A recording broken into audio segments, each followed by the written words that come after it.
Lecture de la Bible des Apocryphes, le livre de la sagesse de Sirach, chapitre 16. Ne désire pas une multitude d'enfants inutiles, et ne te réjouis pas des fils impies. S'ils se multiplient, ne te réjouis pas en eux, à moins que la crainte du Seigneur ne soit en eux. Ne faites pas confiance à leur survie, et ne comptez pas sur leur multitude, car vaut mieux un que 1000, et mourir sans enfant vaut mieux que d'avoir des enfants impies. Car par un homme intelligent une ville sera remplie de gens, mais par une tribu d'hommes sans loi elle deviendra désolée. Beaucoup de ces choses mon œil a vu, et mon oreille a entendu des choses plus frappantes que celles-ci. Dans une assemblée de pécheurs, un feu sera allumé, et dans une nation désobéissante, la colère s'enflammera. Il n'a pas été favorable aux anciens géants qui se sont révoltés dans leur puissance. Il n'a pas épargné les voisins de Lot qu'il détestait à cause de leur insolence. Il n'a montré aucune pitié pour une nation consacrée à la destruction, pour ceux détruits dans leurs péchés, ni pour les 600 000 hommes à pied qui se sont rebellés dans leur entêtement. Même s'il n'y a qu'une seule personne au cou raide, ce sera une merveille s'il reste impuni, car la miséricorde et la colère sont avec le Seigneur. Il est puissant à pardonner et il déverse la colère. Aussi grand est sa miséricorde, son reproche est aussi grand. Il juge un homme selon ses actes. Le pécheur n'échappera pas à son butin, et la patience des pieux ne sera pas frustrée. Il fera de la place pour chaque acte de miséricorde. Chacun recevra selon ses actes. Ne dites pas, je serai caché au Seigneur, et qui d'entre les hauteurs se souviendra de moi? Parmi tant de personnes, je ne serai pas connu, car quelle est mon âme dans la création illimitée? Voici le ciel est le plus haut des cieux, l'abîme et la terre trembleront à sa visitation. Les montagnes et les fondements de la terre tremblent quand il les regarde, et aucun esprit ne réfléchira à cela. Qui va réfléchir à ces voix? Comme une tempête que personne ne peut voir, ainsi la plupart de ses œuvres sont cachées. Qui annoncera ses actes de justice, ou qui les fera entendre? Car l'alliance est loin. C'est ce que pense un homme sans compréhension. Un homme insensé et égaré pense stupidement. Écoute-moi, mon fils, et acquiert la connaissance, et fais attention à mes paroles. Je donnerai l'instruction au poids, et je déclarerai la connaissance avec précision. Les œuvres du Seigneur existent depuis le commencement, par sa création, et quand il les a faites, il a déterminé leur division. Il a arrangé ses travaux dans un ordre éternel et leur domination pour toutes les générations. Ils n'ont ni faim ni fatigue et ils ne cessent pas de travailler. Ils ne s'entassent pas les uns les autres et ils ne désobéiront jamais à sa parole. Après cela, le Seigneur regarda la terre. Il a rempli de ses bonnes choses avec toutes les sortes d'êtres vivants. Il a couvert sa surface et à elle, il revient. Le livre de la sagesse de Sirach, chapitre 17. Le Seigneur a créé l'homme hors de la terre et l'y a ramené de nouveau. Il a donné aux hommes quelques jours, un temps limité, mais leur a accordé l'autorité sur les choses sur la terre. Il est doté de force comme la sienne. Il est créé à son image. Il a placé la crainte d'eux dans tous les êtres vivants et leur a accordé la domination sur les bêtes et les oiseaux. Il a fait pour eux la langue et les yeux. Il leur a donné des oreilles et un esprit de réflexion. Il les a remplis de connaissance et de compréhension et leur a montré le bien et le mal. Il a fixé son regard sur leur cœur pour leur montrer la majesté de ses œuvres. Ils loueront son saint nom pour proclamer la grandeur de ses œuvres. Il leur a donné la connaissance et leur a attribué la loi de la vie. Il établit avec eux une alliance éternelle et leur montra ses jugements. Leurs yeux virent sa glorieuse majesté et leurs oreilles entendirent la gloire de sa voix. Il leur dit, prenez garde à toute injustice, Il a donné le commandement à chacun d'eux concernant son voisin. Leurs voix sont toujours devant lui. Ils ne seront pas cachés de ses yeux. Il a nommé un chef pour chaque nation, mais Israël est la part du Seigneur. Toutes leurs œuvres sont comme le soleil devant lui, et ses yeux sont continuellement sur leurs voies. Leurs iniquités ne lui sont point cachées, et tous leurs péchés sont devant le Seigneur. L'aumône d'un homme est comme un sceau avec le Seigneur. Il gardera la bonté d'une personne comme la prunelle de son œil. Ensuite, il se lèvera et les récompensera. Il apportera leur récompense sur leur tête. Cependant, à ceux qui se repentent, il accorde un retour et il encourage ceux dont l'endurance est défaillante. Tournez-vous vers le Seigneur et abandonnez vos péchés.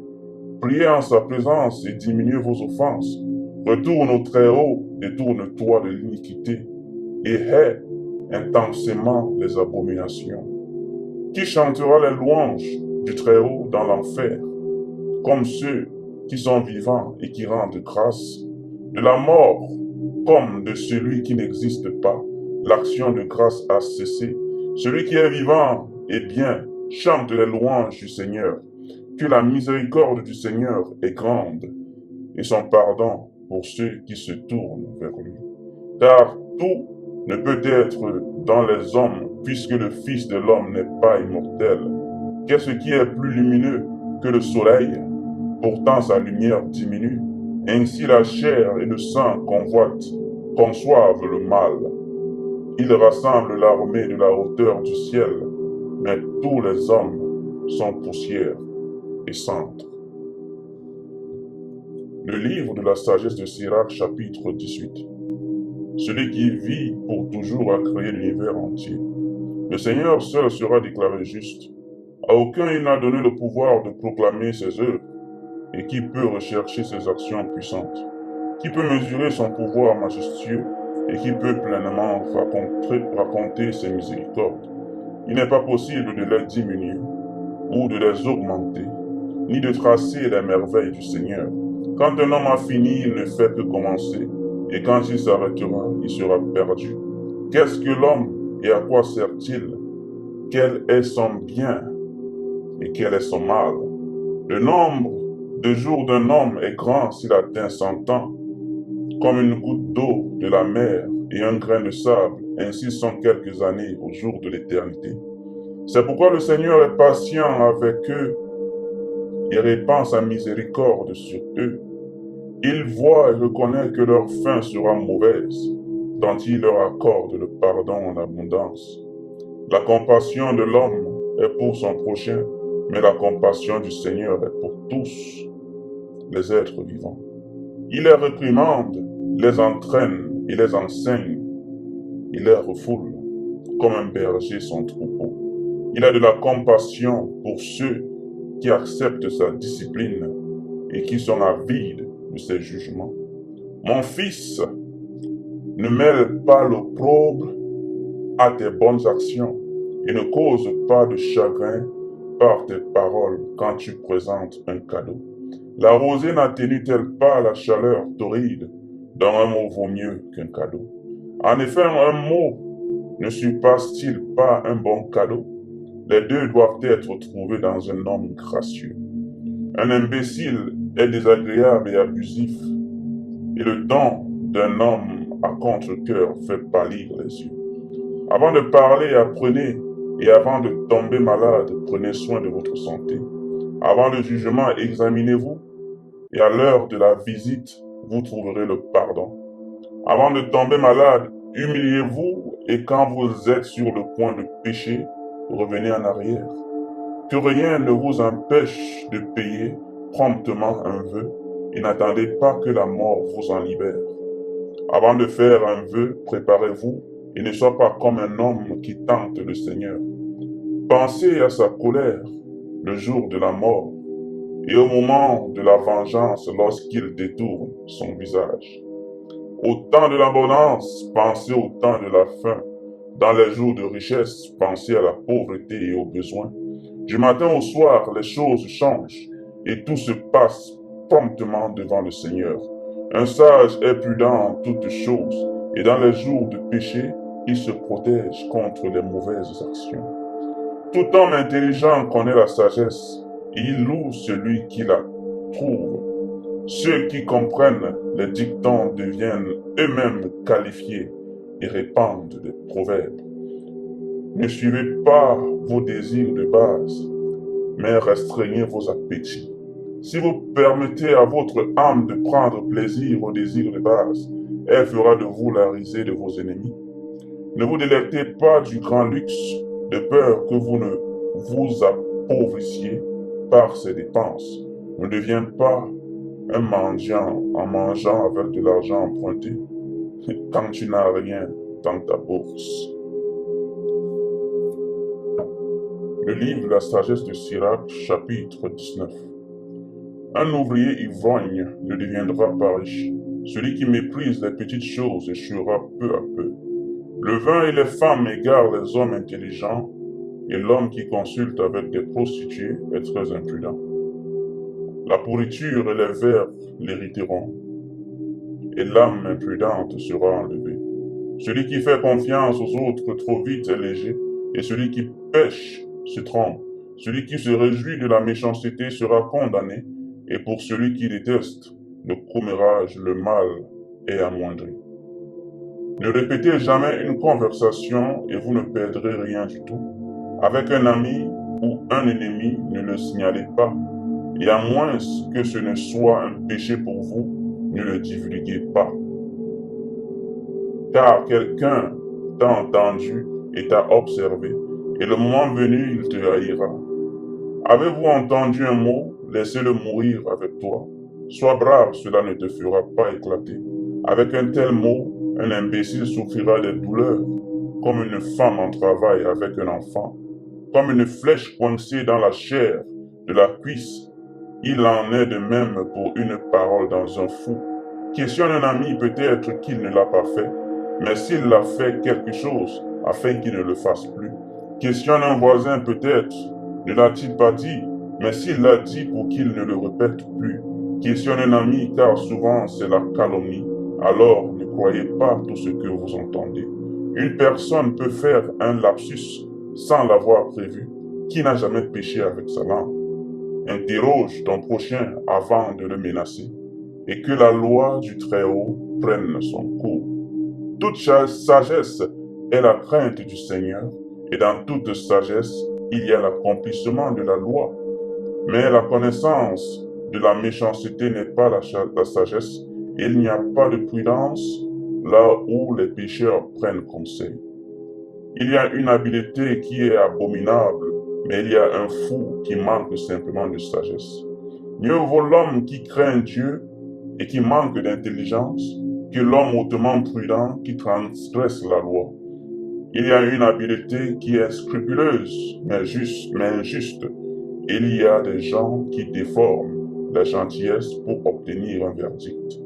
Il y a un homme incliné dans le deuil, mais intérieurement, il est plein de tromperie. Il cache son visage et fait semblant de ne pas entendre, mais où personne ne le remarque, il vous dévancera. Et si par manque de force il est empêché de pécher, il fera le mal quand il trouvera une occasion. Un homme est connu par son apparence, un homme sensé est connu par son visage.